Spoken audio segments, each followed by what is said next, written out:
I'm going to get a little wordy in this lecture this week, and I'm actually going to split this up into two parts just for your own viewing convenience, I suppose. One of the things that I've noticed in the readings that we have for this particular course is that we have readings from different texts that touch on some of the issues regarding specific racial and ethnic groups in America and the kinds of difficulties that they may face, but there's really not a spot where all of them are kind of pulled together in a summary, more or less. And so the purpose of these two lectures really is to kind of isolate 4 or 5 different racial and ethnic groups in America and touch on some of the big issues that those communities face.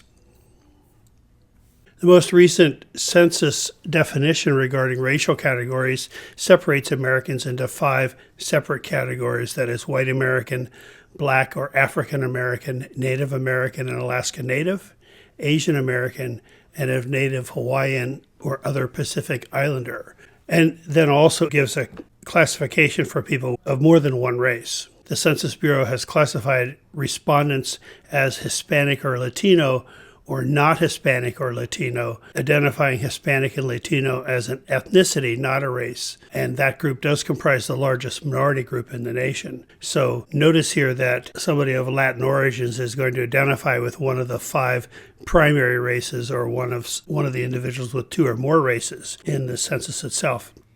I have read that the Census Bureau gave some consideration to adding a group for Middle Eastern and North African to the census this year, but the decision has been made apparently to leave the 5 categories as they are, and so the Middle Eastern and North African individuals will also be identifying in one of these 5 racial groups. So as far as racial minority groups in the United States are concerned, African Americans constitute the largest racial minority group, but as mentioned earlier, Latinos represent the largest ethnic minority in the United States at nearly 18% of the general population. Hispanic or Latino is defined by the Census Bureau as a person of Cuban, Mexican, Puerto Rican, South or Central American, or other Spanish culture or origin, regardless of race. And again, states that Hispanics or Latinos can be of any race, any ancestry, any ethnicity. But the dominant group in the United States is, not surprisingly, those of white Anglo-Saxon Protestant or WASP, Northern European descent. Some facts involving racial and ethnic minority groups in the United States are going to follow for the remainder of this lecture. The first group we're going to look at is African Americans, who earn about 58% of white income on average, have a higher poverty rate and greater unemployment, are less likely to own their own homes. And while there has been an increase in that population as far as incomes over $50,000 a year is concerned, but there has also been an increase in African American homes earning less than $5,000 a year as well. The typical Black household is now poorer than 90% of white households, and 1/3 of African Americans live below the poverty line. Among some of the leaders of the African-American community in the last 50 or 60 years, Malcolm X was a charismatic leader who counseled against assimilation. He wished to deconstruct what he believed was a slavery mindset among blacks and urged them to be less concerned about pleasing whites and the white culture and to take greater pride in themselves. This, in fact, formed much of the basis for the Black Power movement of the 1960s and 1970s, this kind of thinking. The most overt form of prejudice from 50 or 60 years ago that was evident has evolved into a more subtle form and has become, or had at least become, somewhat deniable for the white majority. In 2008, when Barack Obama campaigned for the presidency, he indicated that he believed we were a post-racial society. Of course, it didn't take long for us to recognize this was not the case, and many individuals didn't really think that was the case to begin with. Anti-black racism and prejudice has continued to persist in American society. And it's become more obvious as of late with prominent issues around the shootings of young black men by police and law enforcement individuals, the Black Lives Matter movement, and the Take a Knee protests that all have drawn attention in society. American society continues to see African Americans as unworthy of full equality, even as individuals within our society recognize the bigotry involved in such a belief. African Americans face many problems due to institutional racism, such as the inordinate percentage of African American men in prisons. And this is blamed on the black community and insulates the institutions themselves against racism charges. Angela Davis, who was a notable activist in the Black Power movement in the 1960s and 1970s, has written about race and criminalization and asserts that race is disguised in encoded language and results in what she calls camouflage racism. She points to the high statistics of blacks in the prison system, that it is said to be evidence of black criminality rather than being recognized as an institutional issue. She sees that the fear of crime has replaced the fear of communism following the collapse of the Soviet Union, and that racism has resulted in pervasive, systematic, and implicit ways. The highest number of drug users are white, and yet prisons are filled with African-American men and women, mostly because of drug-related crimes. And the penalties for drug use is greater for those drugs that tend to be used by lower-income individuals. Here, the race-neutral war on drugs of the 80s plays out in ways that suggest racism is inherent in it. Reparations is discussed from time to time with some frequency, and there are some arguments in favor and some in opposition to it. Some ideas include the fact that European and American economic success was directly attributable to the black persons held in slavery. The burden of structural racism has excluded blacks from the mainstream of society, with that group as a rule having less wealth, being denied home loans more often, being among those last hired and among those first fired, being noted to have shorter life expectancies and greater incarceration rates, and so on.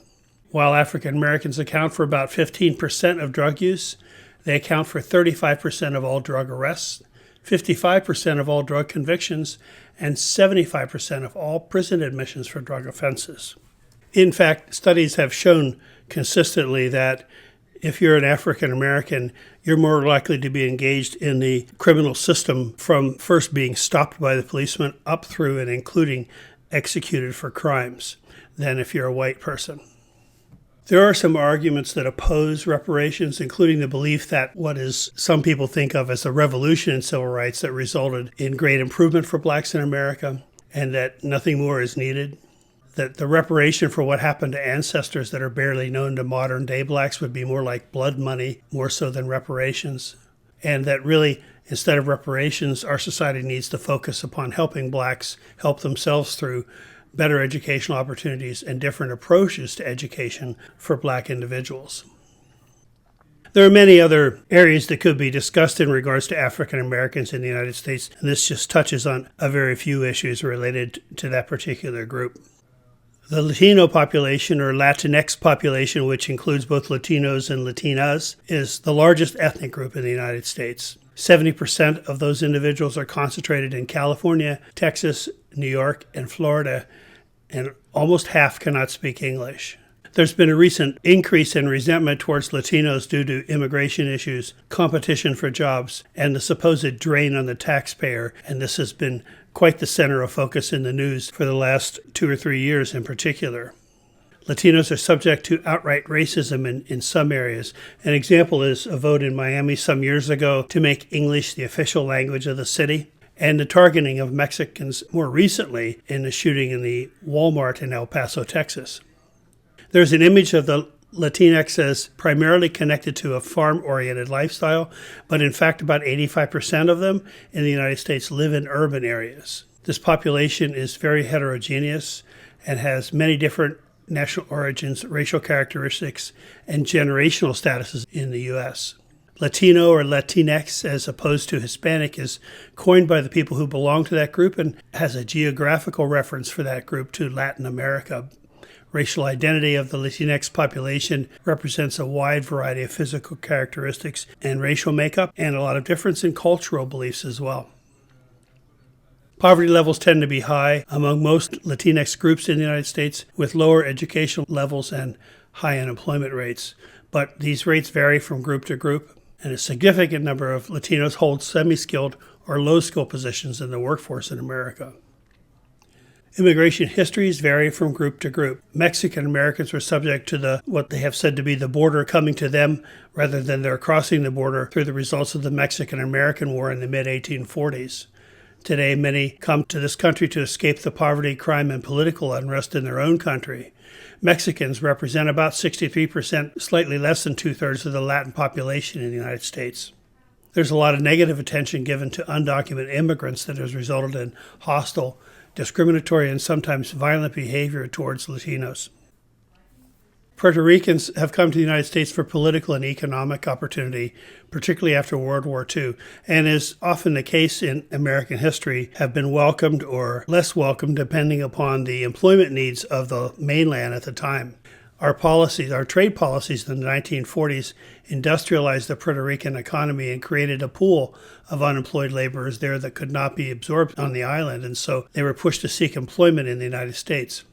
In 1957, another labor shortage in the Northeast led to the federal government recruiting laborers from Puerto Rico to help in the hotel, garment, and domestic industries, particularly in the urban areas of the Northeast. But as the demand for industrial jobs declined over the last few decades, the standard of living for Puerto Ricans has deteriorated. Cuban immigration has occurred in different waves, some before the Castro era and others since. They've reflected a mix of social and educational classes. The first post-Castro wave tended to be more heavily involved with persons with higher degrees of education as communism began to take hold on the land. And actually, this was also true of the pre-Castro migrants as well from Cuba. But then after Castro had been in control of the island for some time, individuals from lower economic classes came to the United States during such waves of immigration as the Mario boat lift in the 1980s. As you know, Central and South Americans have immigrated particularly from El Salvador and Nicaragua. Donald Trump talked about the caravan of immigrants threatening the borders of the United States, in fact, in 2018 and 2019. These people tend to be fleeing political violence, war, and crime and poverty in their homelands and apply for refugee status but often are denied refugee status and denied some support services as a result. While most undocumented immigrants are denied any sort of federal benefit during their stay in the United States, refugees are provided some limited, more emergency-based services by the government during their stay here. Of course, Central and South Americans have been the focus of much attention during the Trump administration. Efforts by the administration have been made to stem the tide of immigration through such policies as family separation at the border, which has since been stopped, and also denial of aid to the countries from which the immigrants are arriving. Of course, denying aid to the countries from which these individuals are arriving only increases the problems that is causing their migration to begin with. Dominican immigration increased since the late 1980s because of the terrible economic conditions on that island. They have tended to be of lower socioeconomic status upon arrival in America. Among this larger population, cultural interactions, shared traditions and values, and the Latin culture itself as a whole serve as protective factors for this group. Latinx who adhere to the cultural traditions have been found to have better health. But the process of acculturation to the larger United States society by the Latin immigrant results in the breakdown of traditional cultural and family norms and sometimes causes some chaos within the families themselves between the generations. Traditional beliefs such as the values of male authority and supremacy, gender role expectations, and standards of conduct for women are examples of areas where traditional values come into conflict with the trends of thinking in the United States. This creates a good deal of tension between the generations, particularly as the younger members of the immigrant family integrate into the larger American culture. This concludes the first part of this two-part lecture this week. And tune in for the second section as we discuss other minority groups in the United States.